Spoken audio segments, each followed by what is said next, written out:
Before the Antichrist, the beasts or the omens, there were empires. This is the archaeological layer of biblical prophecy. Every serious investigation begins with a foundational, often unsettling question. In what world was this document written? Before we attempt to interpret a prophecy, examine an ancient text, or explore the figures associated with biblical eschatology, we must first reconstruct the world that produced them. Who were the authors? Which imperial powers shaped the political landscape of the ancient Near East? What political, religious, and social realities surrounded the people who first received these extraordinary messages? This is the first principle of every historical investigation. For centuries, readers have approached biblical prophecy searching for answers to the events of their own generation.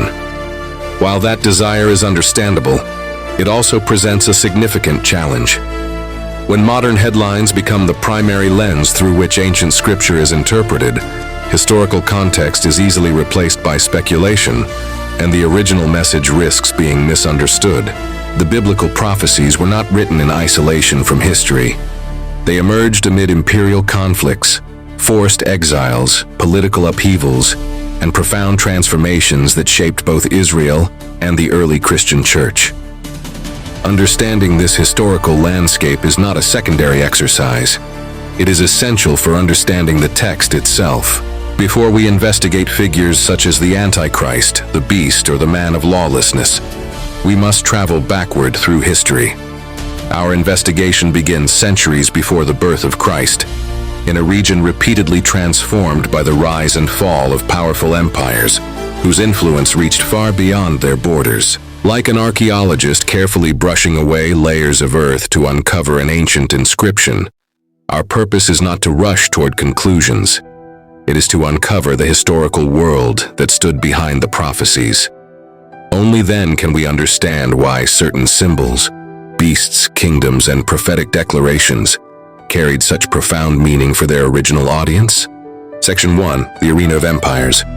Long before the Roman Empire established its authority across the Mediterranean world, the ancient Near East was already dominated by successive imperial powers. The Egyptians, Assyrians, Babylonians, Medes, Persians, and Greeks were far more than names preserved in history books. They were civilizations that expanded through military conquest, controlled strategic trade routes, and profoundly influenced the political, cultural, and religious life of the ancient world. Israel occupied a uniquely vulnerable position. Situated at the crossroads of Asia, Africa, and Europe, its territory became one of the most strategically important corridors of the ancient world. Armies marched across its land. Empires competed for its control. As a result, the people of Israel experienced repeated cycles of independence, invasion, exile, and foreign rule. It was within this extraordinary historical setting that prophets such as Isaiah, Jeremiah, Ezekiel, and Daniel carried out their ministries. Their writings were never detached from reality. They addressed living kings, international crises, political alliances, military campaigns, and the spiritual condition of the nation. This historical background also explains why prophetic literature is filled with vivid imagery: beasts, horns, crowns, thrones, and kingdoms. These symbols were not chosen at random.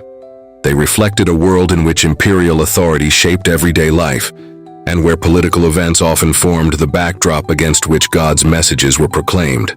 As our investigation moves forward, one conclusion becomes increasingly clear. Biblical prophecy cannot be separated from history. To ignore its historical foundation is to risk misunderstanding its message.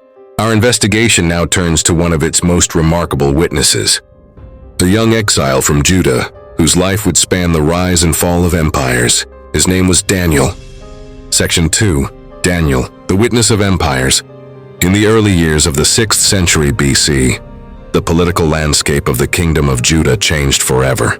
The armies of Nebuchadnezzar II, king of Babylon, surrounded Jerusalem, bringing an end to one of the most decisive chapters in the history of ancient Israel. The city fell. Its temple would eventually be destroyed.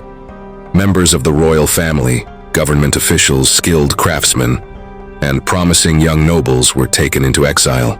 Among those captives was a young man from the nobility of Judah. His name was Daniel.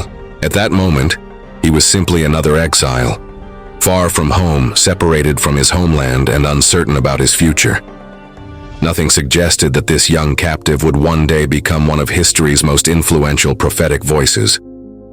Yet history often changes through people who never expected to stand at its center.